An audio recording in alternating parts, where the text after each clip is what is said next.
Nerd Rage Renegades.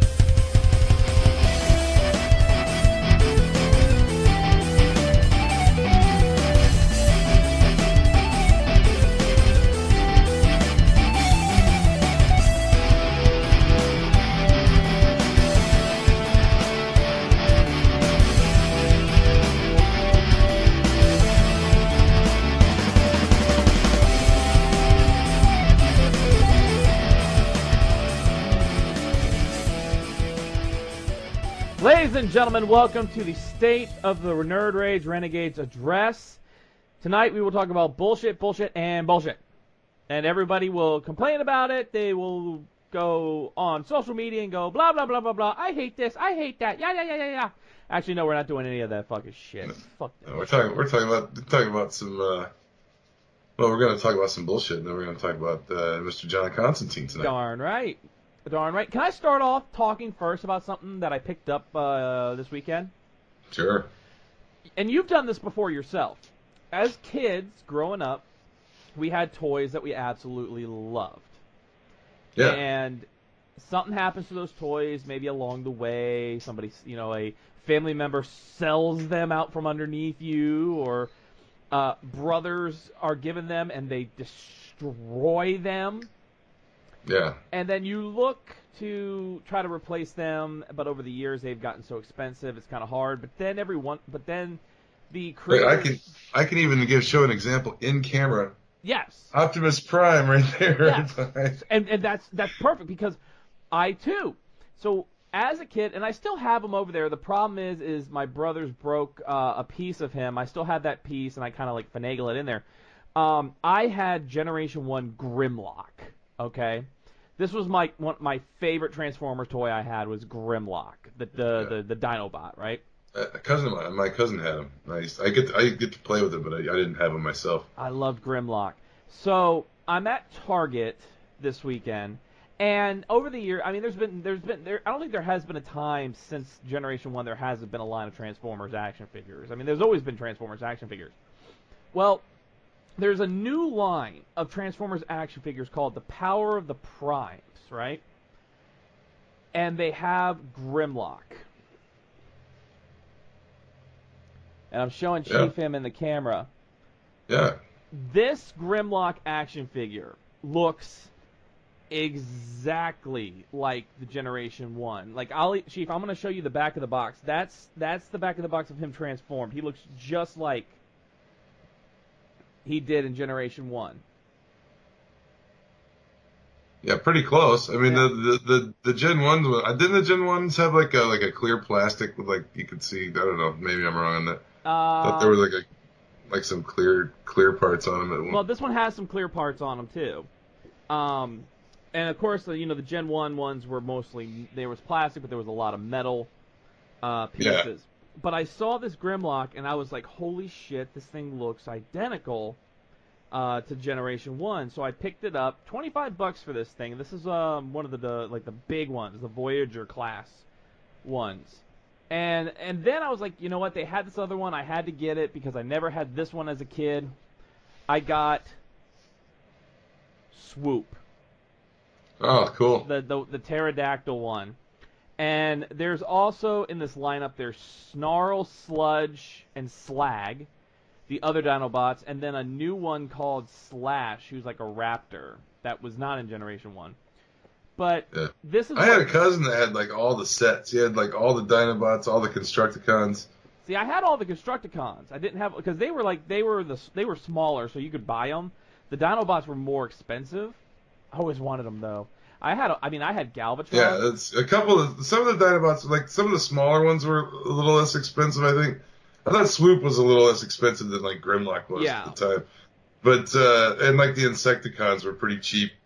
But like for an Optimus Prime or like one of the big ones, like a Megatron or a Starscream, those are going to cost you a few bucks. Yeah, those would cost you, but then they would have like Bumblebee never cost that much because Bumblebee was tiny, little. or Wind Charger or Cliff Jumper. Those were like little ones. And they had different sizes, like I guess different. Where everybody could get one. Everybody had Transformers. They had affordable ones, the real expensive ones. I had a couple. I had a few, of each. I had some small ones, but I had a few of the big ones. I had Jetfire at one time. There were the ones like you could clip off like the proof of purchase on the back of the card and mail them in, and they would send you a Transformer, like a toy. I had a couple of those that my mom would send off. I really want that. One of the ones I'm looking for, if I can find one of the ones like in that series that I got the Optimus from, is I want a Thundercracker really bad.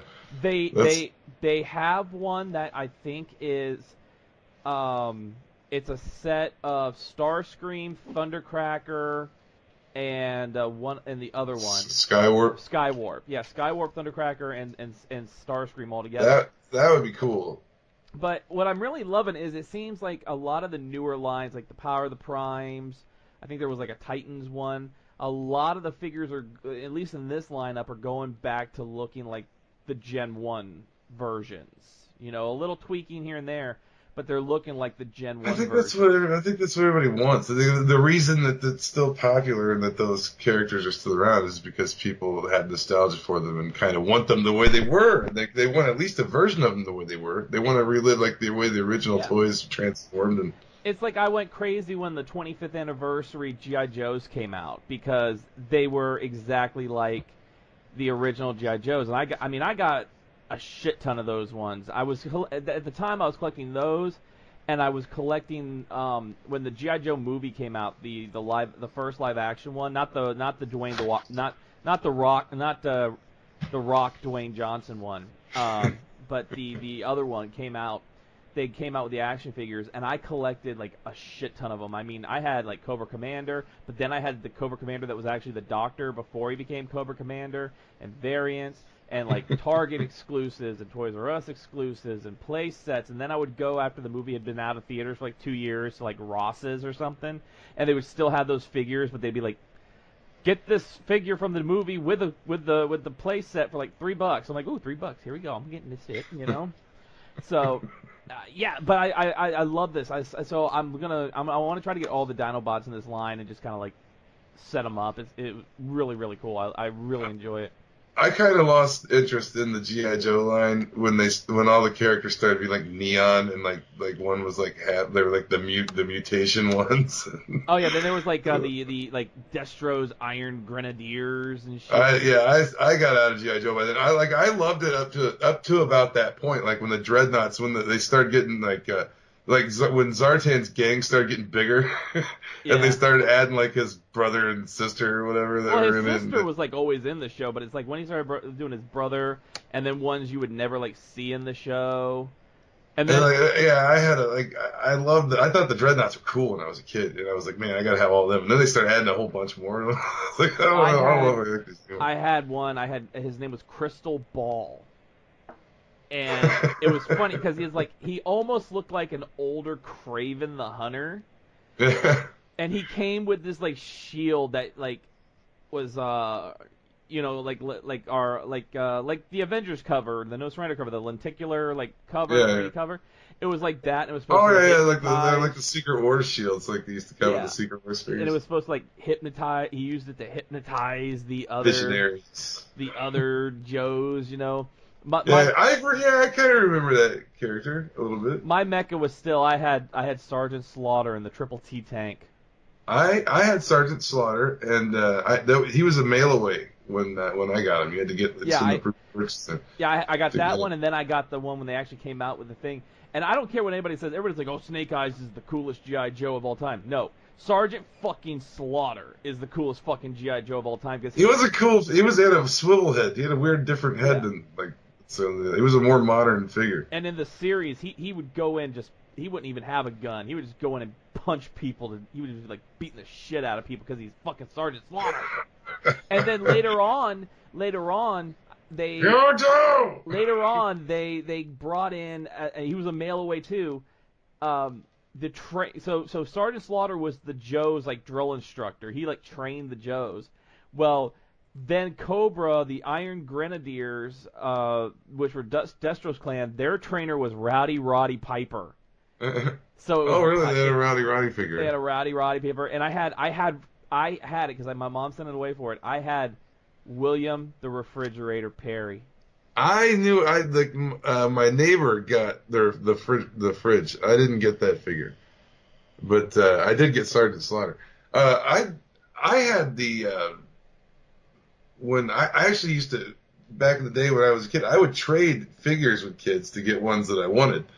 So if I had like an extra figure or whatever, I would trade action figures with another kid. And I eventually ended up getting like all of the ninjas at one point. I think there were a couple.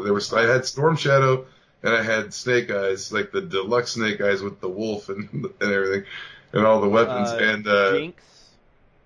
Yeah, I eventually had Firefly wasn't one of the ninjas, was he? He wasn't. No, he was. He was like just a demolition guy. Yeah, yeah. There was Snake Eyes, Storm Shadow, Jinx, and I want to say Kamakura, or something like that. Not the Godzilla monster. We have enlisted Kamakura into the G.I. Joe Kaiju clan. But I also had the Cobra. I think the Cobra Commander with the hood was a mail away too that I got. Yeah, I had the hood. I had all three of them. I had the hood. I had the blue helmet, and then I had like the later season one where he was like the silver suit, like the silver armor. Yeah, I didn't have that one. Because he come with the he came with the little pod. That version of him came with the little Cobra Commander vehicle. I think something like that. Yeah. Yeah, I had all three of them too. Because I had the silver mask, the regular Cobra uniform, and then I mailed away for the one with the hood, and then the other one came with the vehicle. Yeah, I had Serpentor. I had Serpentor too. That's actually getting Serpentor was a great joy of my childhood. I remember when it was coming out, and I wanted it real bad because I had nearly completed the whole like Serpentor creation laboratory out of action. I had when I was watching that cartoon as it was going, they had that where they created him with all the different DNA samples from all the different world leaders and stuff. So I had like Dr. Mindbender, and I had like a lot of the Cobra High Command. I had almost every figure, and I had to get Serpentor, and I looked everywhere for him, and we couldn't find them. And I remember my mom had to go to a Sears, and this was back when they had the catalog ordering pickup thing at the Sears store where you could pick up your purchases at the store. But they had a toy section like in there, and I walked down and looked, and on the shelf was one Serpentor in the box. I grabbed it and was like, Mom, you got to get this for me right now. It's like, I'm not going to find this again. It's going to be gone, and I'll never get it. And so she's like, all right, whatever. We want to thank everybody this week that helped us out. For those who are not aware, so we've talked about it a couple of weeks now where I have been putting up reaction videos on the Stardust app and really enjoying it. Well, this past week, Chief and I were contacted by Stardust. And they wanted us to join their Superstar program, which would make us premier Superstar channel on Stardust. And of course, we talked about it. We said, yeah, well, let's do that. And we were given a task that we needed to get a total of 5 new people to sign up for Stardust and like our page, and that's basically our trial period. Can we bring people to the app? Can we get people to join the app and follow us? We can get 5. I'm like, we can get 5. And we got 5 in little less than 2 hours. So I want to give shout outs first. I want to give shout outs to those. I want to give shout out to Maud. Because I didn't even finish my sentence when I was talking to Maud, and she was like, "I'm already on it, and I'm downloading it, and I'm creating a profile, and I'm adding you." So big thanks to Maud. I want to big thanks to Miss Amaris, who also did it. Big thanks to Stephen Wilds. He wild. He wild. Walking on your shit. I run this game. Haha. He wild. Big thanks to my friends Aaron and Christina, who also signed up, and a thank you to my mommy. That's right, I asked my mommy. Whatever works. My mom, it would take nothing, Daddy. 3 hours on the phone with my mom to explain to her even what it was. Yeah. And then another hour to get her to tell. Well, my mom's like 70 years old, so I mean. Yeah. But we hit the plateau on Stardust. We got our star next to us. That's going to allow us. First of all, they're going to promote our content on Stardust app, the reactions that we put up. They're going to let us know about promotions with movie studios and things like that, which could lead to interviews for the show, which of course will all come to you guys, and possibility of some cool swag stuff from movies, and possibly going to movie premieres. That would be really cool. So a big key thing in the Nerd Rage Renegades. We said 2018 was going to be our year, and it's starting off with a fucking bang. Yeah, I haven't been able to get on. I gotta set it up some other way because it doesn't seem to want to work with the phone I have right now. We'll get you set up. We'll get you set up for that. It looks like fun. It's like you get like 28, 30 seconds or something to do a review. But you can review stuff, make little videos, whatever. TV, movies, trailers, and especially I'm a big trailer watching guy. Chief's a big television guy. So that just works out for us. And plus, everybody reviews the same movies. You're gonna go to our channel. You could see some of the weird shit that we watch and things like that. Yeah, there's a lot of weird stuff. We're gonna get you on there. Speaking of weird stuff, I finally got the 20th episode of Kolchak that I was missing. So now I have them all. Awesome. I'm drinking Arnold Palmer Southern Style half and half sweet tea and pink lemonade. Ooh wait. Always cherry Kool-Aid, my favorite choice. And speaking of Stephen Wilds, he wild. It's his game now. It's his game. What, Chief? What can you do? What can you do? That little Ray. Steven, actually, as everybody knows, probably, hopefully, not only do you hear the Nerd Rage Renegades on all the platforms that we are on, but also we upload them to YouTube now, to our YouTube channel. And last week's episode on Bruce Banner, the Incredible Hulk, strongest Hulk there is, Chief. That's how I hashtagged it. We got a comment from Stephen Wilds, a couple questions. First of all, he says, Southpaw Regional Wrestling is amazing. I agree with you 100% on that. There's nothing... Southpaw is amazing. He said the French-made Fantastic Four cartoon was good. Yeah, that's the one I think that we were talking about, the one that looks kind of anime. Yeah. I think that's the newer, like 2004, so I don't remember when it came out. The 90s Marvel cartoons were fantastic, all of them, even the bad ones like Iron Man and the Silver Surfer. Silver Surfer wasn't bad at all. I loved it. It was a little highbrow for a little kid show because it got into some of the heavy cosmic Marvel shit that it's like I was watching it like as a young adult when it came out, and I was like, this is pretty fucking highbrow for me. Like, this is some pretty hardcore science fiction-y Marvel stuff they're trying to pass off as a little kid's cartoon. He says the Maestro is the best Hulk. Because, of course, that's old Hulk from the Old Man Logan time period. Isn't the story Chief is asking about just Hulk the End? I know I've read the one he mentioned. Yeah. That's what it's called. Yeah, he's right. And he goes, okay, so this is a question. He says, okay, so Hulk gets shot with an arrow by a Hawkeye and comes back in Secret Empire, but did they say he came back via the Cosmic Cube or what? They did say he actually was resurrected. First of all, he was resurrected twice. One in Secret Empire and then one in another book. I want to say maybe Uncanny Avengers or something like that. The first one, I want to say it was the Hand that brought him back, and it was only for a short period of time. And then in Secret Empire, Arnim Zola resurrected him, and it was only for a short period of time. So it wasn't the Cube, it was Arnim Zola that did it. And now, Chief and I just read the first 3 parts of Avengers No Surrender today. Yeah. Which is the storyline where Banner Hulk is supposedly to be coming back fully.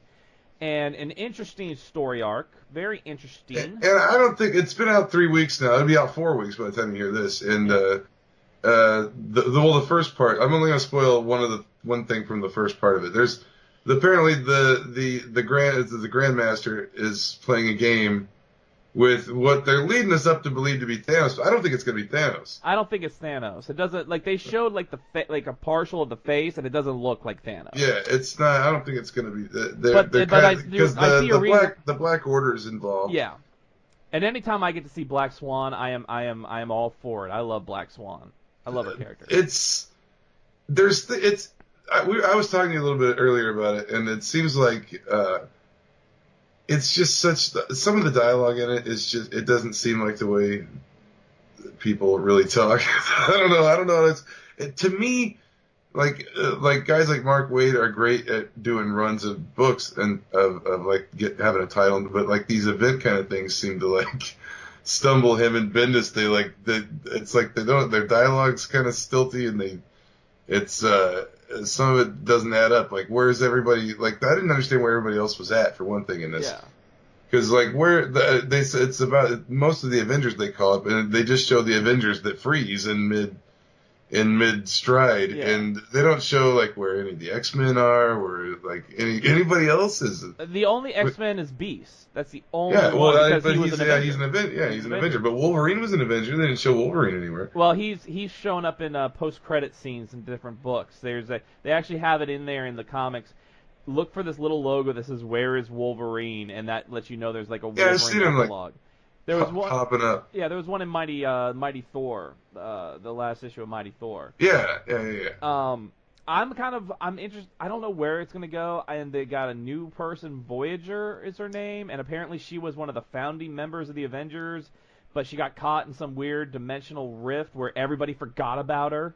Yeah, I think that's going to turn out to be part of the game, part of this game that's going on. I think that that's why Jarvis was taken out intentionally somehow, because he's the only one that's going to say she's not an Avenger. She was never an Avenger. He's been around the longest.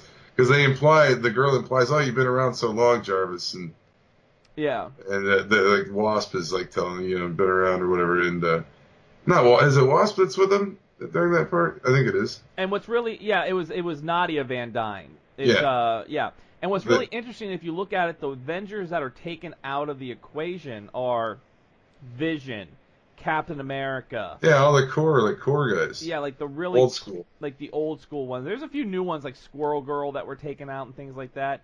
But a lot of the original ones that are still around, I mean, the only ones that are still around would be Odin's son. None of the founding members in that, like the old panels they were showing from the old Avengers comics. Yeah. Where they've included her. None of those guys were in this. Like none of those core members that would definitely remember it. Now, so they've all had planted false memories. Now I like Hercules is in this. I especially like the part. There's a part in it where they're by a statue of Atlas and it breaks, and the giant globe is like going to crush people, and Hercules is like, anything Atlas can do, Hercules can do better. And he grabs it. He grabs the world and like holds it on his shoulders. I love Hercules, and it has Red Wolf in it, and I love Red Wolf. So yeah, look at it a little bit. I think it's going to show more of him later on because he wasn't frozen. I don't think, was he? I think maybe he was. But there's a way that we know that the game has frozen them somehow, like either the Mintical or the Grandmaster has frozen the Avengers. Yeah. And because when Quicksilver knocks out the Mintical, the Vision wakes up. It like distracts everything, and Vision, they break Vision out of it. Well, and because Scarlet Witch was also doing her and Bubba Voodoo were working some stuff, which that led me to believe he woke up. Quicksilver gets frozen. That leads me to believe that there is only a certain number of players that can be on the board. That makes sense. Like, because they said there were obstacles planted, and then like Corvus Glaive, he's like, let's remove all the obstacles ahead of time, and then we'll just so they're kind of like doing like a scorched earth thing on the heroes. They're trying to. Well, that's what they show up and like just fucking blow the shit out of everything. Yeah. So we're going to talk about Constantine. Real quick, though, if anybody wants to go to I want to plug this. If anybody wants to go to our YouTube channel, Nerd Rage Renegades on YouTube. There's a special little, like 34 clip little teaser of what's coming back in 2018. Chief saw it before we went on the air. Yes. It looks like a good intro to me. It looks like it goes good with what you're going to do with it. Yeah, Renegade Gaming is coming back. The teaser intro for Renegade Gaming is up on YouTube. I made it at like 1 o'clock in the morning last night. It's a lot of gameplay in it, so that's it shows you what you're going to be looking at. I didn't sleep last night. I'm running off of pure fucking fumes right now. I did not sleep last night. Chief knows I was spamming his phone for like hours last night because I was up creating. Yeah, I got to look at all those. I didn't even look at them yet. I got up. Just what was going on. Yeah. I got up. I was up all so here's night. what you got. Here's what I created last night. Here's what you got. So the show banners I created. One was of course the one for this show that you've all seen, John Constantine. There's one which is going to be, I guess, the show after Cool Beer comes on next week. Yeah. Plastic Man. We had talked about doing Plastic Man since he's very important right now in metal. Yeah, we find out what's cool is we're going to do that later on, but what's cool is you find out why he's so powerful. Like, I've been wanting to know for a long time why Plastic Man is so dangerous and why they keep him in that egg. Finally revealed. They reveal why he's a powerhouse. Then I just created a bunch of like ones that we haven't set in stone yet that these will be shows. We've discussed them, but there's quite a few of them. I even created one, Chief, for Beast Boy. Hey, awesome! I want to talk about Beast Boy. Yeah, so I That's did one of those. my favorites. I was last night. I couldn't sleep after the Royal Rumble, which I'm gonna wait to talk about the Royal Rumble until Cool Beer is on this next week. We know Cool Beer is a big WWE fan, so I'm going to talk to him about the Royal Rumble and the NXT weekend. That's kind of been included with the we get the Cool Beer package now. You get wrestling and comics now. But I was up late, couldn't sleep, so I just went on productive mode and created a Renegade Gaming intro and a shit ton of show banners. Yeah, there were like 10 of them, man. There's like 11. I mean, my phone was muted, so I didn't hear any of it. I got up and looked at my phone on my own volition and just saw them all in there. Like, holy shit. There's a shit ton. There's a lot of stuff in here. There's a shit ton. But let's talk about the man of the hour. Let's talk about John Constantine. John Constantine is a character both the Chief and I absolutely love. We feel he was not given the fair shake in his television series. I'm more of a recent fan of John Constantine's. Like I wasn't into him before, like when Hellblazer was out and all that shit. And I had known him. The extent of my knowledge of Constantine was pretty limited until New 52 brought out the Constantine series, and then it took a while to backtrack and really look at who he is. And then now the new series is good too. I started reading the new one. Yeah. So Constantine, now I'm going to say that Constantine, there is some really interesting things in his backstory. A lot of interesting things in Constantine's backstory. And Constantine, a lot of people don't realize how long he's actually been around. He's been around since 1984. Yeah, and I've actually got his first appearance over there somewhere. The Saga of Swamp Thing, number 25. Yeah, I've gone back and got I've got most of the old Hellblazer series, the original Vertigo one. Mm-hmm. I'm missing a few. I think I'm missing maybe 4 or 5 issues of that because I picked it all up like dirt cheap at like a flea market, like that almost the whole run, and I just picked it up in a box. Yeah. And it's a good run. The Vertigo had some really good imprint. Vertigo was a really good imprint. They had some later on ones that I liked, like Coffin Hill was one that I really, really enjoyed. And we're going to talk about another imprint at some point. We had talked about, because Marvel had an imprint called Star Comics. Yeah. And that'll be we're going to talk about that one at length at some point. But with it was like a kid's line, more or less. Yeah. But with Vertigo, if you haven't read the comics, you maybe know a lot of the things that came out of Vertigo. The Sandman by Neil Gaiman, which, which crossed over award-winning. with Constantine and the Sandman have crossed paths before.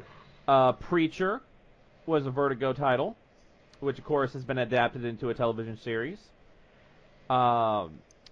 History of Violence, which was a movie. V for Vendetta. And then iZombie, which was on the CW, and the show Lucifer. And also Fables and Why the Last Man, which are both books that people have just been critically praised. So Vertigo. Yeah, a lot of people dig Vertigo stuff. I was never into it because I was always into superhero books as a kid, so I never read a lot of the Vertigo stuff. I read some of the Epic Marvel, like Marvel's line Epic. A lot of the books seem to, because a lot of the books did start as like DC characters and then went over to Vertigo because maybe the character, the character that was involved with it was a little too dark or a little too mature for like DC readers. Right. Well, I mean, yeah, like you said, like Constantine came in like 84, 85 in Swamp Thing. I mean, and so when he got his own series, when he got Hellblazer, he got the kind of content they were going to do with him. You kind of can't just put him out in DC mainstream continuity, dealing with demonic possession and fucking all that chain smoking and drinking and adult themes. Yeah, like even like the Doom Patrol at one point was a Vertigo, went from a DC title to a Vertigo title. Doom Patrol's just been a. I love the old Silver Age Doom Patrol. Just...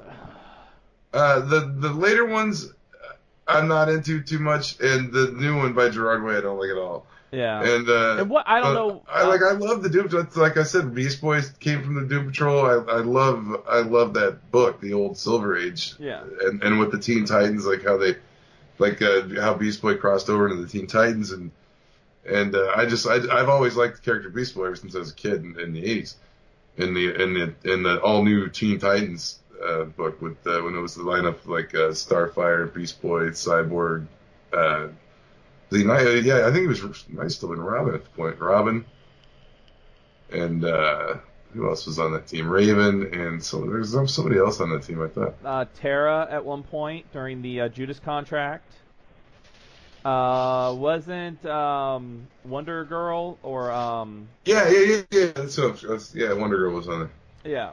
So Constantine, created in 1984, he was a creation by Alan Moore. Yeah. One of our Which, by the way, I told you there's a book out that I really want. It's like a hardcover. I got to see if it's in softcover, but it's the DC Universe by Alan Moore. I just saw it the other day, and I really want it because it's like a compilation of like a lot of his DC stuff. Alan Moore, one of our favorite crazy people. I love that guy. I love Alan Moore, but it was Alan Moore, Steve Bissette, and John Topin who created him in 1984 for the Saga Swamp Thing.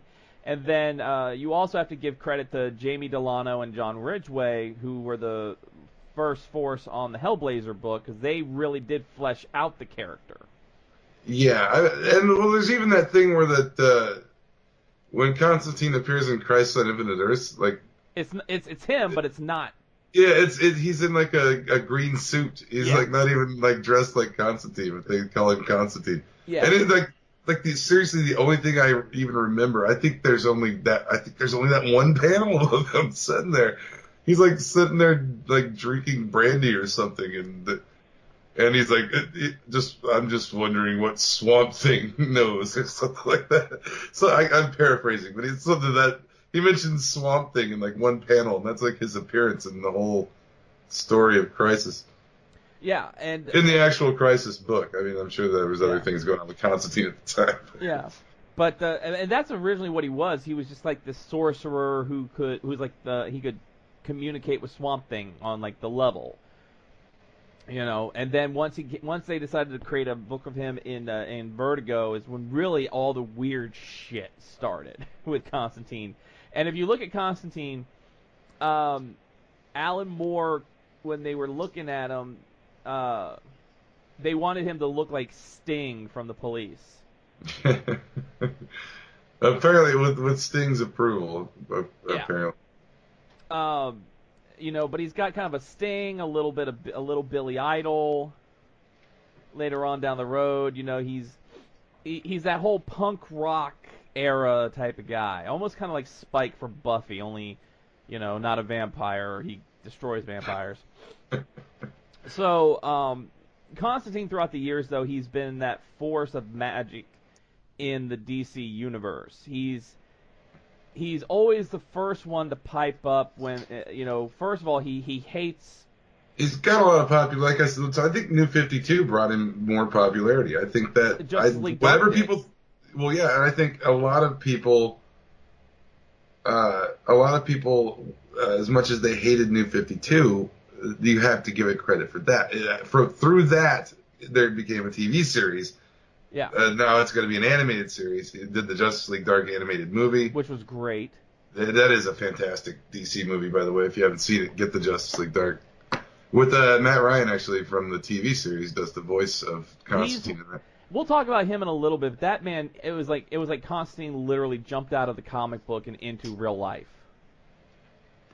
Yeah, I thought that series, though, was fantastic. I wish they could have made an actual DC movie, a big screen theatrical release with that guy in a real Constantine movie, and let him be Constantine in it, and not kind of cut the balls off the character because it's NBC or whatever. Yeah, that was. But it was a little starting to fall off a little bit. But then they were also starting to bring in the Spectre towards the end before they canceled it. Yeah. And I was thinking, wow, this right when it started, and then I heard they canceled it. They were waiting to see if they got the new season or whatever, and I was like, no, you were ending the season with the Spectre coming into it.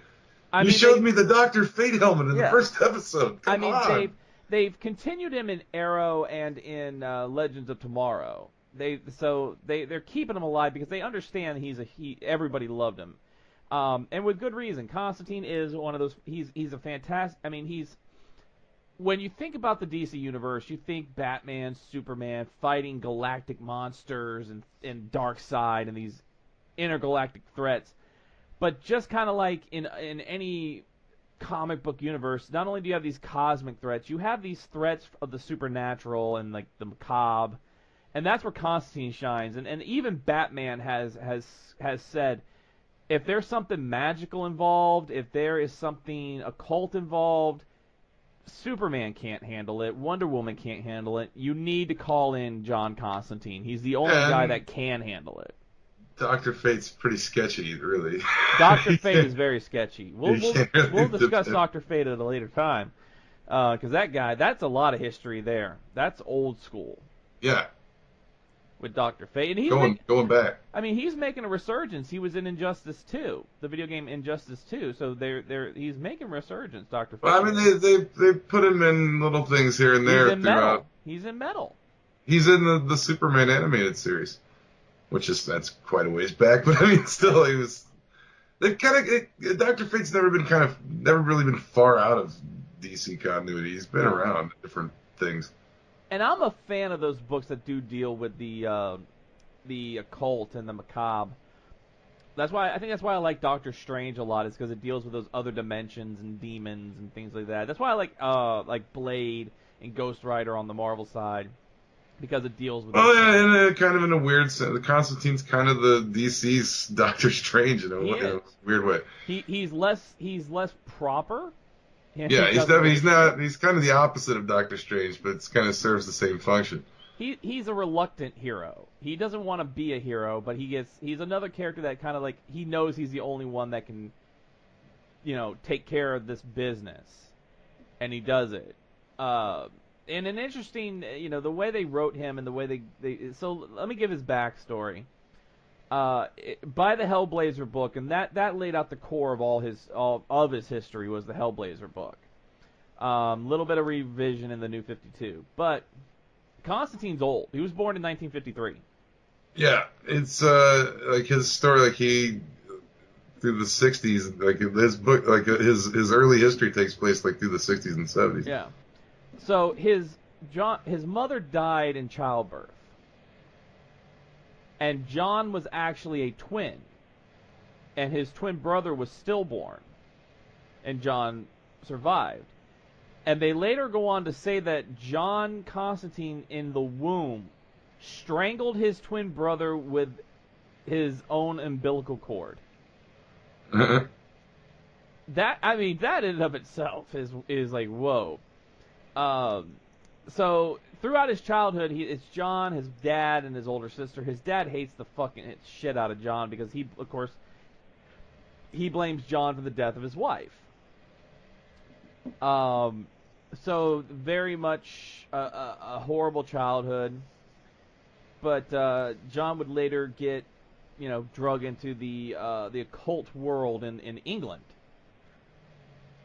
And ended up having a relationship with Zatanna for a while. And they still to this day have a kind of love-hate relationship. They love each other, but they hate each other at the same time. Yeah. He had a band in his early life. Yeah. Mucous Membrane. Mucous Membrane. Yeah. And he had man, there's so many characters in his universe that he tangles with, and like his friend Chaz that they put in the show, they kind of changed. Maybe they didn't change for the show. They changed his name for the movie, and the Shia LaBeouf character had a different last name. Yeah. Than Chandler. Than Chandler. But that was another cool thing about the TV series is they brought that guy into it and wasn't like the. You don't see that dude in you didn't see him through the New 52 very much, I don't think. No, he really came back in Rebirth. Yeah, just not too long ago. Yeah, and I love anywhere you look at if you read history of John Constantine, Chaz, who he's Constantine's best friend. He drives Constantine everywhere, and they will say he's Constantine's longest surviving friend. So that tells you right now, if you're friends with Constantine, your life is automatically cut short. So the way that he came to be more Constantine, the way they wrote him was, he was on tour with Mucous Membrane in Newcastle, England, and they found a grisly, gruesome aftermath of a magical orgy. A magical orgy. A child by the name of Astra, who had been abused by her father, people who patroned the club, she summoned a demon to kill everybody. So John decided he was going to get the rest of the band, and they were going to summon another demon to take out the little girl's demon, which it does, but that demon, John couldn't control the demon because when he summoned him, he didn't summon him by the demon's real name. And that was the only way he could control the demon was by summoning it by its own name. And that demon ended up taking the soul of the little girl to hell. And that really started Constantine on his journey because he tried to do what was right. He fucked up, and a young, innocent girl who had been abused and ridiculed, her soul was now burning in the bowels of hell. Yeah, which they touched a little bit on that again in the New 52 Constantine book. Mm-hmm. I think somebody came back and was kind of neat. I think it was the kid he got killed in the first issue. Like he came back or something, and was kind of needling him about what he did. So from there, John started the Hellblazer. He was always fighting that demon in Hellblazer, which would end up becoming Nurgle. Not the Nurgle from Billy and Mandy. I like that one though. That was a good Nurgle. But throughout Hellblazer, he would also have run-ins with Dream from Sandman. Yeah, absolutely. He would have run-ins with Swamp Thing, because I think Swamp Thing was Vertigo at one point. Yeah, it was. And it was John Constantine. He was dealing with all sorts of occult creatures, demons, angels, all this other stuff. He's almost died numerous times and always cheats death. I think he's cheated death almost as many times, if not more, than Batman.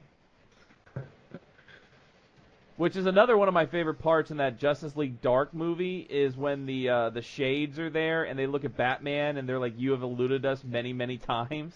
Yeah. That's a good movie. I thought that was a pretty good representation of that character. I thought it was pretty dead on. Yeah. From what I know, I mean, I've read a pretty substantial amount of Constantine shit at this point. They really did when they decided to bring him into the New 52, because the Hellblazer ended, and it ended. Constantine was he was older, and they had because he was born in 1953. It was 2013 when the Hellblazer... Oh yeah, well through the Hellblazer series, didn't he age in like real time? He aged in real time. Yeah, he's like one of the only characters that aged in real time. You could see him physically get older every year. And so he was told by the fates he was going to die in 5 days in 2013, and on the 5th day he was killed, and was actually buried and everything. But they find out he actually faked his death. It wasn't him in the casket and everything. And the last shot is he had gone to see his niece and decided to tell his niece he was leaving. He couldn't be around her. His niece tried to kill herself with a revolver, and he had switched out like the bullets because they were poison. And she pulls the trigger of the gun on John Constantine. But when she opened her eyes, she closed her eyes, pulled the trigger. When she opened her eyes, he was gone. He was no longer there. And they showed him at the on the Long Journey's End bar, just holding a glass of liquor with like a blank stare. He had nothing in his eyes. And that was the end of the Hellblazer run. And then he ended up coming to Justice League Dark in the New 52. Yeah, that was pretty good too. I was reading that when it was tying into shit. I wasn't reading it regularly. But it tied into quite a few runs of stuff, and I think it was the Trinity one was that whatever that event was where it was where like Pandora and like the Trinity came back, like the Phantom Stranger and what was the Phantom Stranger, Spectre, and who was Pandora, I think. And Pandora, I think, and. Yeah, he factored into that pretty heavily because he took I thought he took like they went with Phantom Stranger, the House of Mystery, and they went to like heaven or something. It got really weird. I remember Phantom Stranger like went to heaven with like a bulldog. So during that run, it was weird. But yeah, Constantine figured into that during New 52, and that's what I was. It was crossing over with Justice League Dark at the time, and I was getting that at the time. It was pretty good. I liked a lot of shit in New 52. I don't care what anybody says. There was some good stuff in there. Yeah, they had Pandora. That was interesting. John Constantine played a big role in that, and with Pandora, because they had hinted at Pandora during Flashpoint, saying that she was actually one of the forces behind the whole Flashpoint thing. I think, if I remember correctly. Well, she also they fleshed her out a little bit in like what her story was through that arc, and then she had a series, a Pandora series too, which I actually enjoyed. Enjoyed it. It was pretty good. And then they had what was that? She was in something else. I'm trying to think of what it was. She had her own series. She was in the Trinity thing. And it was like, and then there was like this. She was involved with Phantom Stranger too, because she was one of the. In the the J.M. DeMatteis Phantom Stranger series, you find out Phantom Stranger is Judas Iscariot, basically, who had betrayed Christ, and that's what the necklace is, the 30 pieces of silver or whatever around his neck. And he gets that punishment. They're brought before like Pandora, and like all of these guys are like the Trinity or whatever are brought before this group. It was the Question. The Trinity of Sin was Pandora, Phantom Stranger, and the Question. The Question, yeah, it wasn't the Spectre. But they brought them before like this council of mystical beings, and they were given these punishments, and Phantom Stranger was given the punishment to walk the earth forever, and he has these abilities and stuff, but he has to wear the pieces of silver he betrayed Christ for around his neck, and that's where but Pandora was involved in that too, because she was there when they all received their punishments or whatever. And I'm trying to remember if they ever said exactly what the Question sin was. Yeah, but I don't remember. They said that he had told them that if they did not kill him, he would rise to power again, and the wizards feared his name, and everybody feared his name, so that's when they erased his facial features, so nobody would ever remember who he was. But I don't remember if they ever actually said what the question sin was. I don't recall ever. No, I don't recall it. I don't think they did, because unless if somebody out there is listening and knows that we're wrong, let us know in the comments on the YouTube version of this. But I don't recall him ever saying what he did. They kind of went through Pandora, if I remember right, got kind of a fucking raw deal. Like, she didn't really do anything. Yeah. That bad, and she got fucked. But like Phantom Stranger actually fucked over Jesus, I guess. Yeah. So I mean, yeah, his punishment was due, I suppose. But yeah, I don't think they ever said what question did. I don't think that came into it. And I think I read through that whole, finished out that whole arc or at least the run on Phantom Stranger. Yeah. But with the New 52, Justice League Dark was a fantastic story, and throughout it all, Constantine, we find out a lot about Constantine in that, everything he had with Zatanna and their falling out, the House of Mystery, and it's interesting to note that Constantine is a bisexual character in the DC universe. Didn't they just go through the Zatanna stuff in the Hellblazer book not too long ago? A little bit of it, yeah. But I thought that was just a recent thing where she came back and they had to do something. Yeah, they had to. She had to help him do something. Yeah. And then she ended up getting back together with him or thinking about it or something. Yeah. Constantine. I could be wrong. I can't remember exactly. It's been weeks since I've read it. Constantine's enemy or Constantine's dialogue is always written so good because, like I just said, he's a bisexual character. So anytime people make something about haven't you ever been in love, he's usually like men, women, loved them all. They all hate me now. Things like that. They've never actually shown him with a man or anything in the book, but they've implied it several times throughout the history of the character. He's so different from so many other DC characters in the fact that one, yes, his sexual preference, he's a chain smoker. Yeah. I mean, the dude's like 5 packs a day chain smoking. He's like a cursed guy. Yeah. Like, whoa, you'd smoke a lot too. He's constantly been involved in wrong place, wrong time type of situations, having his memories erased or being the pawn of some evil. But at the same time, he's very crafty, and he's always a step ahead with it. Like when evil thinks they have him the most, that's when he's just like nope, and he's like sidesteps it. Yeah, it's like I already got it figured out. He knows what's coming. I mean, we talked about it last week, and we were excited about it. I mean, this is a guy who plays poker with the Sons of Trigon. Yeah. That's a great man, and Etrigan. Yeah, that's a great part of that movie. That's my favorite. I think that's my favorite part of the whole movie. So they go in that hotel room, and it's the Sons of Trigon and Constantine and Jason Blood are all sitting at the table playing poker. They're just for playing magical poker. items. I'll give you bets the House of Mystery.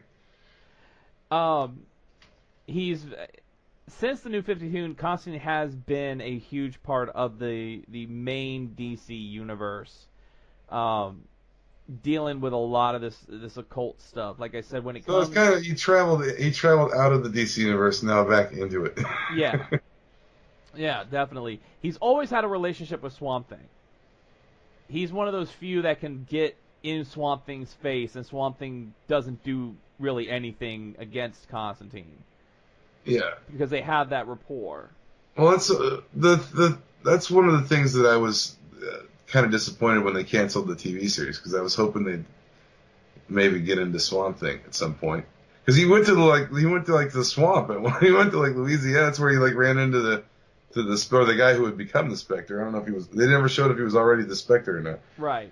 But I mean, it could have conceivably had a run-in with the Swamp Thing if they'd continued on, and we never got any of that. And well, hopefully, I guess he's going to start appearing in one of those DC shows again. As they've said he's coming back to the Arrowverse, I guess.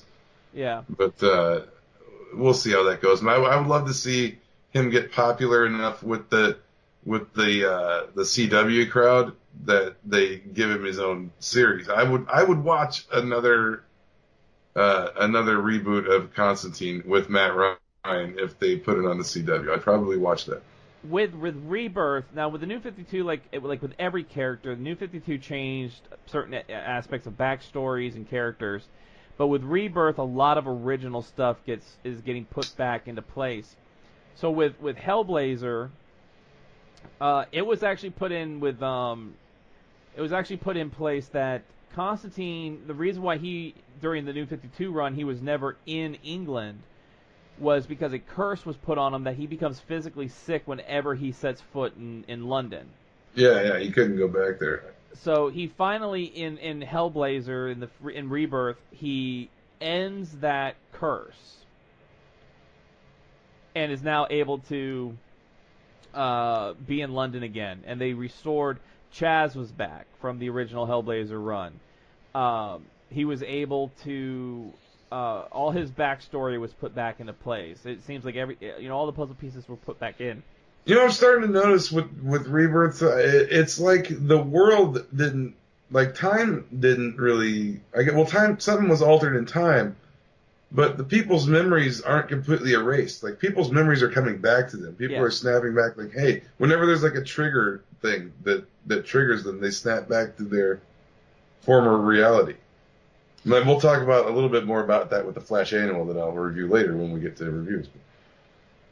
So what's really interesting is the Hellblazer book in Rebirth, like we just said, it really reaffirms Swamp Thing's trust in Constantine. So when Constantine's trying to break this curse so he can be back in London, it actually gets noticed by Wonder Woman and Shazam. And they go to stop him, and they get intercepted by Swamp Thing. And Swamp Thing tells them, you have to trust him on this one. You have to let John do this. He knows what he's doing. You have to finally trust the guy. And it turns out Swamp Thing was right. I read that. I remember reading that. And from there, it just became back to Constantine. He was fighting demons, teaming up. It had a lot of backstory, a lot of stuff on occult artifacts. He's faced everything from genies to Norse dwarven creatures. Yeah, that was a good run. That one. That was a really good one. He's such an intricate character, and I'm glad that he's getting some recognition. Now, there was, before the Constantine television series, of course, we had the Keanu Reeves Constantine. Which is not as bad as you'd think. I mean, he doesn't look like Constantine, but I mean, aside from that, he acts like, he doesn't have the British accent. He's different, but I mean, besides that, trying a British accent after Dracula, we don't want Keanu Reeves trying a British accent again. No, but I mean, as a way to, I guess to try to bring the character to the screen. It wasn't like the script. You could tell the script was not bad. Keanu Reeves maybe wasn't the right guy for it. Yeah. But I think the script was pretty solid. The movie's pretty solid. If Matt Ryan, give Matt Ryan that script and put him in that movie, I bet it would have been awesome. And there's a couple things that are really, really close in that one. First of all, Keanu Reeves chain smokes in that movie.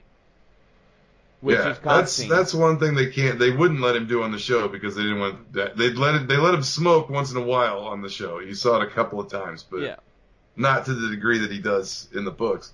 And in the movie, he has lung cancer, which Constantine did at one point in the Hellblazer book get diagnosed with lung cancer.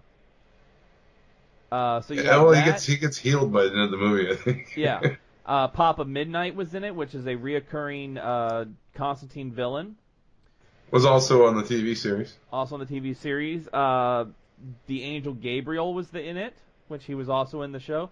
There's a lot that was right with that movie, but because of who they casted in the main role as I think that's one of the downfalls. That's one of the main gripes. But I mean, as far as being, I honestly don't think it's that bad of a movie, and I think it's because, yeah, he doesn't look like Constantine, he doesn't talk like Constantine, but I think for who Keanu Reeves is, did a fairly close facsimile to what Constantine is. I mean, he played a pretty good, like, dirtbag kind of a guy in that movie. And I thought, for what Keanu Reeves is capable of, he's doing the best Constantine Keanu Reeves can do. So I thought it's not, like, story-wise, it's not that bad a movie. He's been in the Justice League action show that I think is on, is that Cartoon Network? Justice League Action? Maybe that's not. No, it's not. Never mind. Yeah, probably Cartoon. Maybe Cartoon Network. But I don't think it wouldn't be Disney because they're Marvel. So. Yeah, and then of course the live action series with Matt Ryan, which I will say this: when it comes to casting live action comic book characters, there's only been a few that you look at them and you say, yes. Mostly, I think like the characters with alter egos get it fine. Like even George Clooney didn't play a bad Bruce Wayne. He was a horrible Batman. Yeah, as a horrible Batman, looked silly in the costume. It was cheesy. But I mean, as far as like you said, Christian Bale's a good Bruce Wayne. Terrible Batman. It's I guess it's. Well, I look at it's your opinion. It's my opinion. But I mean, some people think Michael Keaton's great. I don't like the Michael Keaton Batman movie. Everybody says it's great. I don't like it. I like Michael Keaton. But okay, so like when they announced Patrick Stewart was going to be Professor Charles Xavier. Yeah, I thought that was pretty damn straight on casting there. Universally, that was yes. Yeah, yes. Hugh Jackman as Wolverine, and maybe not at first, but like he grew into that. Matt Ryan is one of those where a lot of us didn't really know who Matt Ryan was. I'll admit, I didn't know who he was before. I had no idea before Constantine. But you saw promotional pictures of him, and you looked at it, and you just said, "Yes, that's Constantine. That's the guy."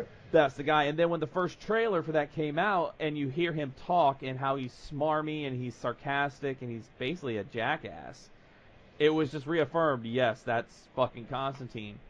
And then I think the TV series, when it came out, I think people were, that very reason was why people got excited. They saw him and they saw, I don't know if it was a real promo or somebody photoshopped it, but there was one of him like sitting at a bar with like a cigarette, dressed as Constantine, and everybody that I saw when that there was a buzz going like this is going to be really awesome with this guy. Then it came down to network TV fucking it up. I think they didn't promote it right. I think they should have got some new writers maybe. But I mean as far as the guy. As far as Matt Ryan is concerned, he was perfect for it's not his fault. Some of the scripts were not that great. Yeah. Well, I mean, you're talking about, sadly, you got David S. Goyer behind the whole thing. Well, and NBC, they weren't going to like primetime show. They're not going to let him get away with too much. I'm sorry. It's like if AMC would have been better. I mean, at least AMC would have had him smoking. I'm sorry. David S. Goyer, there are things he does that are good. All right, he's had his massive hits, but he also has some major flops. And you need to really take a look at. I'm not trying to say anything bad, but the dude wrote Ghost Rider: Spirit of Vengeance. And before that, transformation scenes worth every penny to watch. I mean, now, like I said, I give the guy credit. He wrote Dark City. I liked that movie when it came out. I dug that. It was kind of different and new and a weird kind of a thing. All right, let's put it this way. He'll have a hit then he'll have a miss, then he'll have a hit, then he'll have a miss. So he had a miss. He did Crow City of Angels. Big miss. Then he did Dark City and Blade, which were hits. Then he had a couple more movies. Then he had Blade 2, which was a hit. I liked Blade 2, but then he had Blade Trinity. Big miss. Then he did Batman Begins. Hit. Then he was executive producer on Ghost Rider. Miss. Then he helped write the story for The Dark Knight. Hit. Then he wrote, he was the writer for Ghost Rider Spirit of Vengeance. Miss. Then he helped write the story for The Dark Knight Rises, which, that's kind of like a middle way. That's a middle ground. Nicolas Cage might have a little bit of something to do with the failure of Ghost Rider 2. Then you have... He's caging out in that movie. Yeah. Then he did Man of Steel. He wrote the story for Man of Steel. Which I think that's the best Superman movie ever made, live action. Anyway. And he wrote the story for Batman v Superman. Still think that's a great movie. And the next two movies that he's got tapped up, he's the writer for the Masters of the Universe movie. Really? And this is going to be like a live action, like set in Eternia. Good. Yes. That's No good. going to fucking Chicago. I'm sorry, Chief, but no going to Chicago to meet Courtney Cox and her goddamn boyfriend in Lubick. Billy Barty. Now, I actually wouldn't mind if they could resurrect Billy Barty, because he actually... I wish they'd have his bones in it. I wish they'd just have Billy Barty's skeleton. Billy Barty. I am Gwildor. I'm sorry. He would put his fucking hand inside of his skull and move it like a puppet. Masters of the Universe, the movie, is a guilty pleasure for me, and it's because of Billy. Oh, it's Barty. funny. It's fun to watch. Because my favorite part is when Billy Barty is eating the ribs. And he's like pouring the barbecue sauce in his mouth, and Teela horrible, disgusting little man. And Teela's like, these came from an animal, and she's all disgusted that they're eating an animal. And Gwildor just looks at the rib. He goes, "It tasted good," and I'll die every time he says that. It's like, "It tasted good." So Barty's great. Willow off good. Willow off good. Popeyes, get that one Popeye. I love Billy Barty. But Constantine, great character. If you want to know more about Constantine, there's trade paperbacks for Hellblazer. You can get the omnibuses, of course. Yeah, the single issues aren't that hard to find. Like I found, like I said, I found like the whole run, and for like 50 cents a cover. So like, what the fuck? I'll buy them all. As with most of these characters, it's very hard to cover everything. So we kind of give you just like this very watered down version of the history. Yeah, I mean, this is meant to be like a Kickstarter for you to go read it, Yes, and that's why I've forgotten more than I can tell you about any one of these characters. Oh, yeah. I can see it, but I mean, we don't even we do no research for this show. Just wait till we do a show. Off the top of our heads. Wait till we do a show on Arm Falls Off Boy. Yeah, that's what I'm waiting for. We're waiting for Arm Fall Off Boy, and we know these characters because we read them. Jaguar, a whole expose on El Jaguar. Yeah, we're gonna do the kangaroo. But next week, Cool Beer will be here with us for episode 175, which means we are only 25 away. The harvest of blood. We will only be 25 away from episode 200 of the Nerd Rage Renegades, which incidentally will also feature Cool Beer on the 200th episode because every 25, it's set in stone. Well, he was here for the 100, right? Yeah, he was here for 25, 50, 75, 100, 125, 150. He's like the anniversary thing. Maybe he's not like a curse upon the or like a prophecy. Maybe he's like the anniversary. He's like the baby New Year. Cool Beer shows up every 25 episodes to let us drink from the golden chalice. That's right. And let us go. Flies in with his golden wings. He flies in on his goats, with his flying goats, and Thor. The hammer. Tooth Gnasher. So next week Cool Beer will be on, and then the week after that we're going to discuss Plastic Man because they just dropped something in metal, which we're going to talk about in a little bit. An important fact. Important fact that if it was known before, I didn't know it, and I've been wondering for a long time. Actually, it was kind of a cool thing. We're actually going to talk about that when we do DC reviews a little bit. Yes. So, once again, I want a big thanks to everyone who signed up for the Stardust app. Remember, you can help us out. Go to Stardust, create an account. It's a free account. All it does is it links to your phone with your phone number, which means nobody will ever be able to hack your account. Well, hopefully not, knock on wood. Anytime you try to log into the account, it sends your phone a verification code, which logs you in. You can see trailers, reactions for trailers, movies, and television, first reactions, honest to God, what we think about it. I just dropped a new one. I just dropped a new one this week.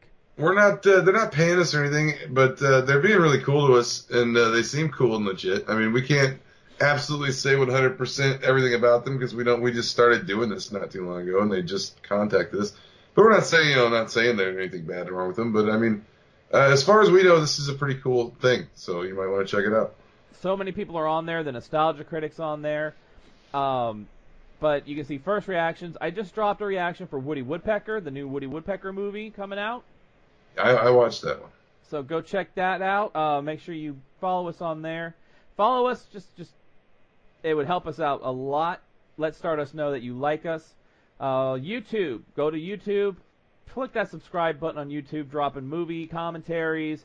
The show always goes up there on YouTube. It's a great way to connect with us because I'm on YouTube like all the fucking time. So if you want to yell at us, make sure you put it on the right video. Please put it on the right video. Unlike some asshole. But it gets confusing if it's not on the right video because we can't remember what we said. But gameplays are up there. You can see I've got probably 6 hours of gameplay from the game Blue Reflection on there. I've got some WWE gameplay. All the podcasts are up there, or at least the last maybe 10 podcasts are up there since we started putting them on there. Movie commentaries. Go check out our latest one, Beastmaster 3: The Eye of Braxis. We're going to be bringing you Strike Commando very soon. We're going to work on Strike Commando, so that'll be the next one that we're going to do. A little more toddler Red Brown running through the forest, scooping up the field mice and bopping them on the head. And then, of course, the return of Renegade Gaming this year. I have been hard at work with gameplay footage and writing to get these out. I've got some really good ones in the mix. And also, if you have the YouTube Gaming app, you can find us on the YouTube Gaming app. You can subscribe to us on there. You can click notifications. You'll always know when I go live with a stream, when I'm doing gameplay. I just need to get my headset so I can talk to you all. So go check us out there. Of course, Chiefs at Space Chief 75 on Twitter. I'm at the NRDRG Renegades. Crystal's going to let you know every place else that we're at as far as the show goes. The Nerd Rage Renegades are on the air every Wednesday on Podbean, Stitcher, Player FM, iTunes, Google Play, and every Thursday on GamingRebellion.com, Filling the Void Podcast Network, and now iHeartRadio. And then, of course, Facebook.com/NRR Truth Radio. So with that, that'll end the first part of the show. We are now going to hit a spoiler alert because we're going to talk DC Comics this week. Spoiler alert! Spoiler alert! The Renegades are about to spoil this week's DC Comics. All right, Chief. DC Comics Metal is back. We've got Metal. Big shout out to Scott Snyder who emailed us to say, hey, can't wait to hear what you guys said about this issue. I know he's still trying to, we haven't got an email back on that other thing yet, so, but we're working on. I'm working on that. But Metal number 5 comes out, continuing the story of the Dark Knight Metal saga. Lot happened in this issue. Yeah, this was a lot of stuff revealed of stuff that, well, at least I've been wondering about. Definitely a lot of stuff with the Batman who laughs. Yeah, a vicious bastard. God, he's fucking evil. Excuse me. So when we last left the Super Friends, Batman and Superman were at the Forge. Yes, with a giant demon Hawkman. Did you notice that he quoted Gandalf in this issue? Hawkman did. He slams. Oh, yes. You shall not pass. Yeah. It's so weird because it seems like the heroes get a little bit of progress and figure out a little bit of a plan. And it just seems like the Batman who laughs in Barbados already know what they're going to do and have already made plans to fuck them even harder. And it just seems more and more hopeless every issue. Villains teaming up with Barbados, teaming up with him. Black Mana, Black Adam. Who was the other one? There was a third one I thought that was... Black Mana, Black Adam. Was Mongol in this one? Is he one of them? That's... I don't know. Who was on the planet where the Green... Oh yeah, Starro. They've all made deals with the Dark. Yeah, and they were actually said that the planet. So basically, the way they put it is when a planet's dying, it sinks, it lowers. Yeah. And they're saying that the prime Earth universe is lowering and sinking, and it's almost to that point of no return. Yeah.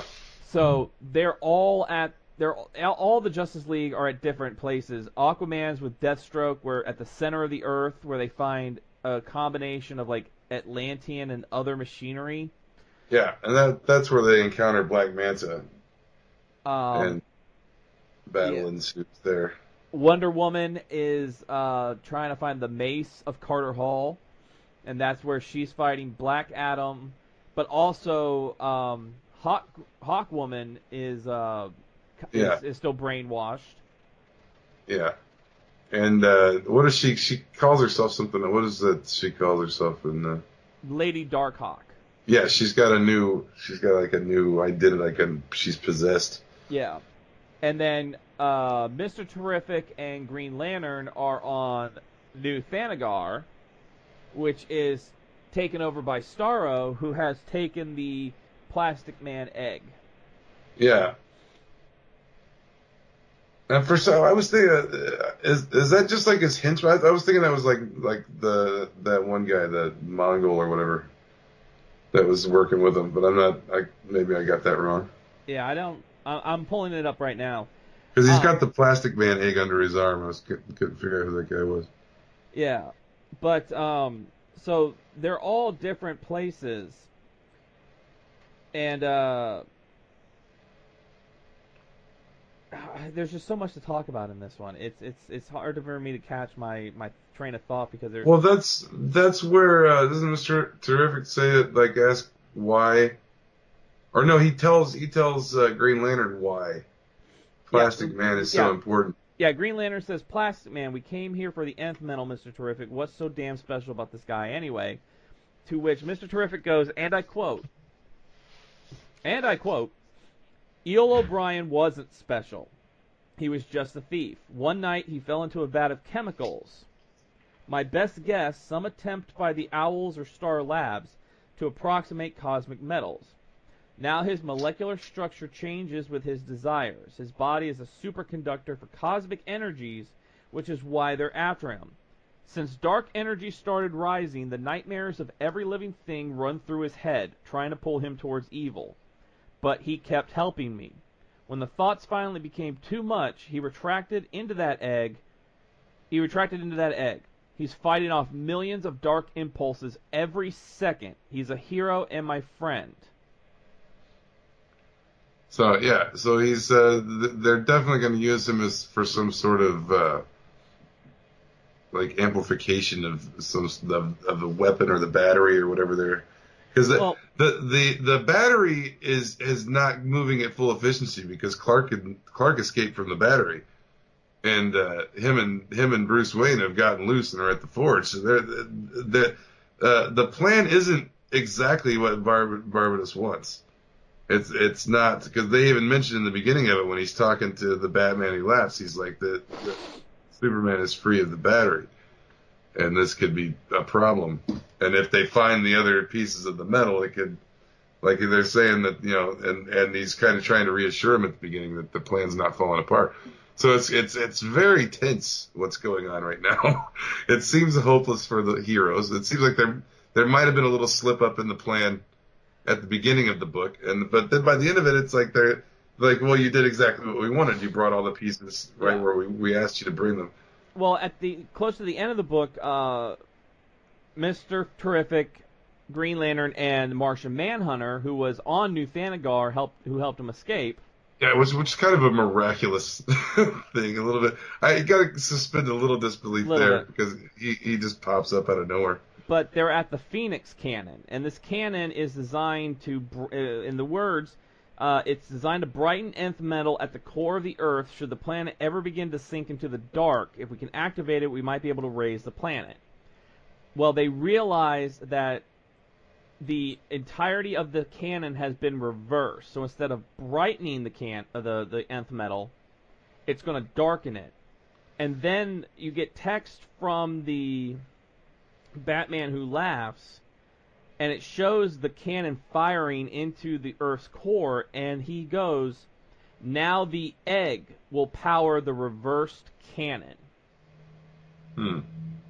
Which there's only one egg I think of, and that's Plastic Man's egg. Yeah, they're gonna. Well, they said he can amplify shit, and he can absorb cosmic energies and shit. So they're using Plastic Man to which means they're gonna. Did they announce he's coming back into the mainstream DC universe? He's going to be in the Terrifics book. He's going to be in the New Age of DC Heroes Terrifics book. So they're obviously going to break him out of the egg in this. So my theory is that they're going to somehow reverse it, and he's going to have to absorb all that shock and darkness from the Earth into his body somehow, and it's going to just crack him open. Yeah. Great battles in this. Wonder Woman fighting Black Adam and Lady Darkhawk. Pretty action-packed. The metal's been pretty action-packed really from the start. Like even the one-shots of the Dark Knights, they were all pretty. This has been pretty heavy series, man. Yeah. Metal is the perfect title. It's almost like another perfect run by Snyder Capullo. Like their 5-6 year Batman run was almost nearly flawless, and now a flawless event. Except for that Martian Manhunter thing. Well, I really enjoyed the part with where the Batman Who Laughs shows up. He shoots Wonder Woman, and he's like, "These bullets are made of fifth metal, which is the same thing that your invisible jet's made out of." And then he goes, "Do you have that in this universe?" Yeah. You know. And then he goes on to tell her about all the different Wonder Womans and Batmans. And we actually get to see some dark Wonder Women later on in the book. Like one is like Cheetah and these others, because Barbados is some of the army. Yeah, they're starting to come through, and it's like weird demonic versions of the Justice League and different villains and stuff. This weird demons and shit. Batman and Superman find a spark in the forge. There's so much, but it's really good. The artwork by Greg Capullo is on par once again. It is just fantastic once again. Yeah, Capullo's one of my top, if not my top favorite artists, like current young generation. Well, not really young, but I mean he's been around a while. But I mean still one of the new generation, like Image, new generation type artist guys. That one of my top favorites. And never disappoints. I haven't really seen bad art from Greg Capullo. There are those that are claiming this is just like a big this is just an all oh look how great Batman is. They're really, some people aren't liking the story. I'm absolutely enjoying metal. I think that they've really shown Batman on all that positive of a light. Really, I mean, and he's right now he's like 80 years old. Well, and another factor is you see these other world Batman and how far they have fallen into darkness. It's and they're not doing it on their own. They've accepted an evil superpower or created it themselves somehow. They're not like they're not Bruce Wayne per se. They're really twisted versions of Bruce Wayne that have stolen powers from people and done horrible things. And you got in the multiverse, of course there's going to be universes where Batman's a bad guy. They've encountered them on Super Friends before. Yeah. I am going to have to give this one as my Renegade pick of the week. Oh yeah, it's good. Oh, I'll counter it. It was excellent. It's not a slam towards metal. every bit as excellent as it's from beginning to so far. That we're one issue away from the end, I believe. 6 is the end. We still have Wild Hunt to come on. We have Wild Hunt, which will be another one shot, and then we'll have the final issue of Metal. Yeah, so we got one more of the series proper coming. That's should wrap everything up. But what I've noticed with Doomsday Clock, I don't know what they're pushing. They're pushing that back another month, I think. And then like stuff that's happening after Doomsday Clock is happening currently. Like Flash is talking about the time displacement and stuff with Iris, and like stuff with Doomsday Clock that's going on is like I don't know if it's like I don't know how it's taking place. The timeline's getting kind of weird for me. Yeah. I don't know what's going on, but I do have a contender for my book of the week. Go ahead. It's not. The Flash annual this month. I think you should get this one because this is a Wally West issue. Okay. And it's dealing with the time stream and how things get fucked up. And they're fighting Cyclone, I think it is, one of the rogues at the beginning. And he's got both Wally West with him. He's got New 52 Wally West, and he's got old school Wally West with him, Barry Allen. And they're fighting Cyclone, and then they defeat him and everything. They knock him off balance and defeat him. But Wally West gets pissed off at Barry Allen for not. He didn't tell old Wally West that Iris killed Reverse Flash with a black hole gun a few issues back, and so he didn't. Barry he didn't tell Wally that she had done that, and Wally still hasn't talked to her. She doesn't know he exists yet, that he's back, and hasn't had anything to do with her. And he's like, really, Barry. They tried to encourage him to go talk to Iris West, or to talk to Iris, and. Oh yeah, Iris. And so he gets pissed off and he runs off and everything, and he thinks he's like all lonely and shit, and doesn't understand how he was able to break out, and why he's even there, because he doesn't have a face, like nobody remembers him, and he's not himself. He feels distant from everybody. So he goes to find Magenta because he grew up with her in his hometown, and she had magnetic powers and shit, and they were on the Titans or whatever, and they were friends. But she's the new Magenta, and she doesn't remember her former life. She's like in college or whatever, and she's doing I don't know if she's teaching at college or she's in college, but she's like leading a normal life. She doesn't remember Wally West. He stops her on the street, and he says, "Hey, I know I know you. We grew up together or whatever," and then. Somehow he says something about the town that they grew up in, and it triggers her, and she just full on goes supervillain in the middle of the street and starts fucking shit up. And so he actually grabs her and takes her out to where they grew up, to this place way out in the country. He takes her way out there, and he like calms her down, and then she kind of snaps back, and she's like a hero again, like the hero version of herself again. So it kind of tells me that all the people that forget and all the New 52 people, it's still somebody's just altered the timeline, but people still have their memories are locked for some reason. Like certain people are remembering things. Like Barry was able to remember Wally West, and Magenta is able to remember Wally West, but it takes some kind of triggering to get them to remember. So this is kind of tying into the timeline from Doomsday Clock, how time's been altered. It's tying into Wally West. He eventually, at the end, he has no money, and since he has no existence in this world, he has no money or a job or anything. So he calls Dick, and Nightwing gets him an apartment, and he's like, "Hey, thanks for helping me get this apartment. I don't have any money or anything." And he's like, "Oh, don't thank Bruce for leaving his planet card lying around the Batcave." So he just basically stole money from Bruce to buy Wally West an apartment. Mm-hmm. But it's pretty good. And then you find out at the end that Professor Zoom is back, and he's actually in the 25th century or wherever the Flash Museum of the Future is, and he's actually kind of running the show, and he's ordered the future they're called the they're like the rogues, people with rogues powers in their costumes, but they work for the law in the future. Uh-huh.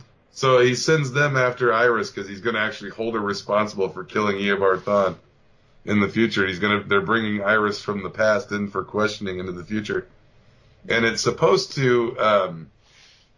I don't know. I can't remember when it says it at the end of the issue, but it's setting up the Flash War basically.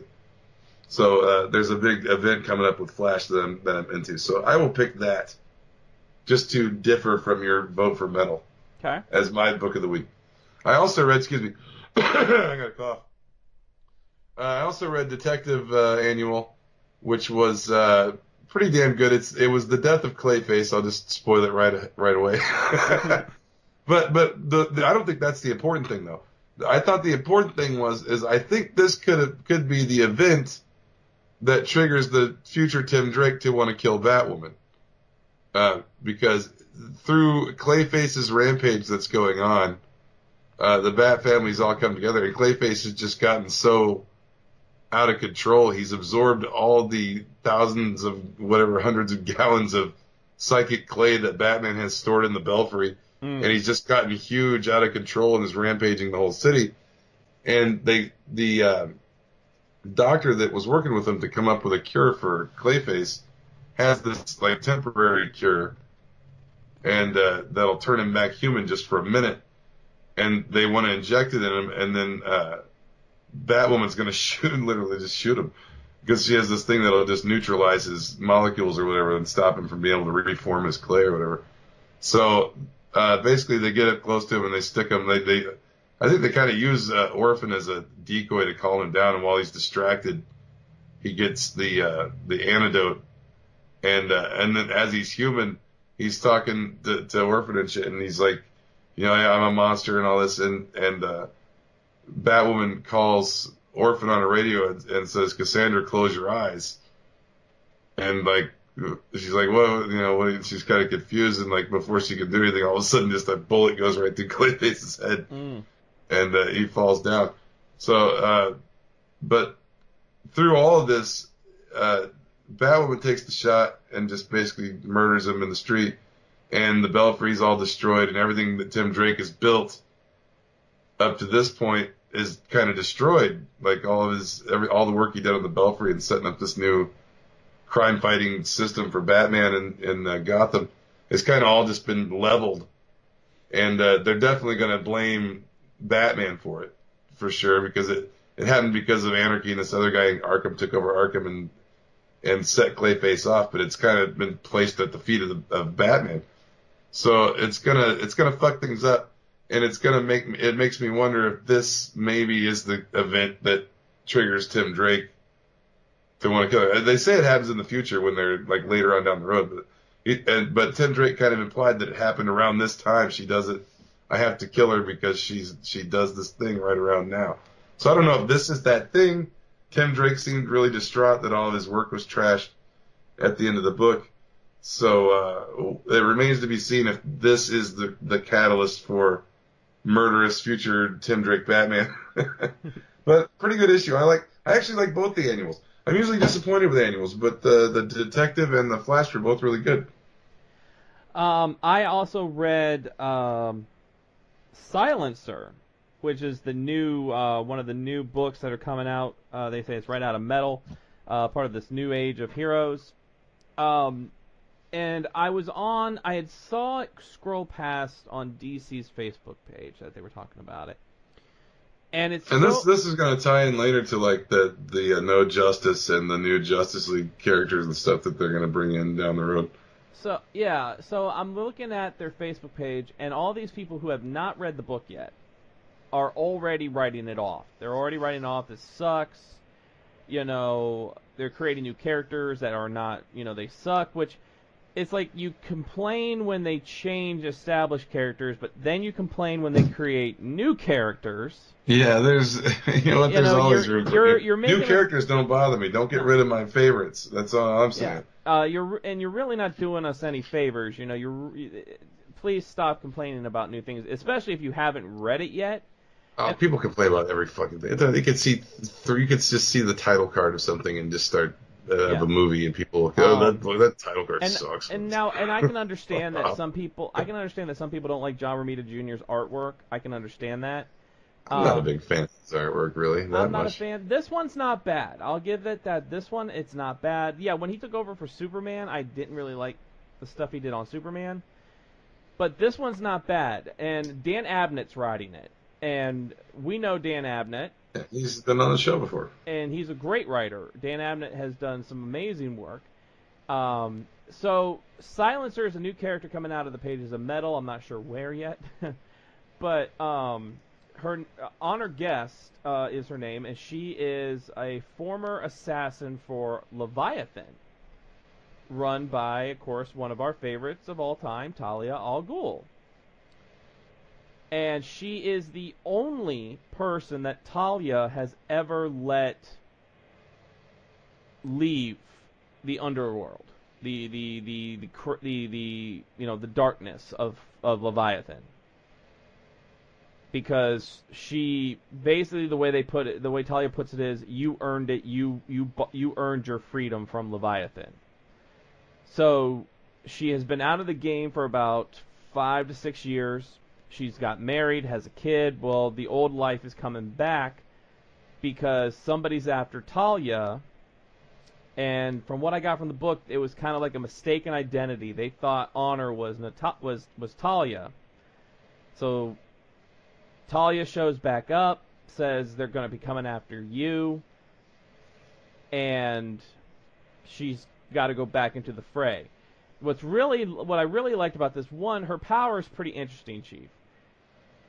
They call her Silencer. She has the ability to create soundproof force fields around herself and her opponents that she's fighting, so there's no sound. She can kill them and nobody will hear a thing. She's one hell of a fighter. She's trained by the Leviathan. She's trained by the daughter of the daughter of the demon. So she's one hell of a fighter. But it's almost kind of like a Kill Bill type of thing. I was part of this assassination thing. I got out, but now I got to get pulled back into it. The dialogue was great with Abnett's writing was great on it, I thought. I think this one was better than Damage. I did like this one better than Damage. I like the idea of the character. She is a character of color, which, I'm all for. Everybody we should have more of those. She makes a couple quips where someone she's fighting grabs her hair and she's like, "This is why I kept my hair short when I was active." So it's a story of a woman who has a secret past, who got out of the life and is now getting pulled back in. It's a classic tale. I mean, it's done all the time. But I really enjoyed the writing on this, and I think it's Abnett's writing. I always enjoy Abnett's writing. Like, his writing in Aquaman is great and things like that. I just like Abnett's I think what DC's going to do right here is, instead of, kind of getting pissing off their core fan base of however many years and getting rid of the heroes that people love and the versions of the heroes that people love, why do you got to get rid of them? Just add more characters. And why does your superhero universe have to be so small? I think if Marvel had done that, and Marvel had not just 86 Tony Stark and Bruce Banner and the Fantastic Four and turned Captain America evil for a while. I mean, Steve Rogers is back now. Captain America is back in main continuity. But I mean, if Marvel had done what DC's doing and rather just introduced a new Iron Man at some point, or introduced these characters without taking the other players off the table, then that's what DC's going to do right here. Instead, they brought back all their continuity, pre-crisis continuity practically, and they've started adding new characters, and they're putting decent writers on these new. According to Scott Snyder, we're going to get some like veterans and pros writing some of these new books, some of these new characters. So it's not going to be just somebody you never fucking heard of, right? Writing this shit. So yeah. I imagine that a lot of them are going to be all right. Like I said, this one has Dan Abnett as the writer. which, Abnett's very established and has written some fantastic He's been in the game for a while. He's been in the game for a long time. We're going to be getting the Terrifics, which is by, hold on, I'm trying to pull this up here. See if they tell me here. By Ivan Reis and Jeff Lemire. And that's the story with, it's Mr. Terrific, Plastic Man, looks like Metamorpho is on that team as well. It's like a weird Metamorpho. It's like a really, isn't it like a big muscular, monster-looking Metamorpho? Tony S. Daniel, of course, is doing Damage. You got John Romita Jr. and Dan Abnett on Silencer. And then you're getting Sideways, which is by Kenneth Rocafort, Justin Jordan, and Dan Didio. I know, I said the name. Well, Didio's had his problems, but I can't fault Rebirth. It's been amazing. Yeah, yeah, and like I said, give these books a shot. Give the new age of DC heroes a shot. It's not bad. The one we did not get to this week is the Justice League of America Doom Patrol crossover Milk Wars. Yeah, that just looks so weird. I gotta see what that is. It looks so weird to me, but I'll just pick up the hard copy later if I miss it somehow. Yeah. So I'm not. I do want to read it. It looks weird. I don't. I gotta see. I just don't like this new Doom Patrol. That's my hesitation. It's like I got very little time to read books, so I wanted to read the annuals for sure, and I definitely was gonna read Metal, and then I was like, I don't know if I got time. I don't know if I want to read. I don't like Doom Patrol, so. Yeah. Well, we want to thank you all for joining us tonight on the show. Next week we'll be back with Colbeer from House of the Flying Scalpels. We're gonna be talking some Royal Rumble, and we're gonna be talking some Rebirth, some The End of Secret Empire. We're going to talk about some Marvel stuff and what he's up to nowadays. Yes, indeed. And you mentioned wrestling, right? Okay. I'm up I did. Sorry, I was looking at something for a second. So, all right, we're all good. So, until next time, Chief. Walking on your shit. I run this game. It's his game now. Good night, everybody. Good night, everybody. Hello, Chiefy. Kill the Batman. Kill the Batman.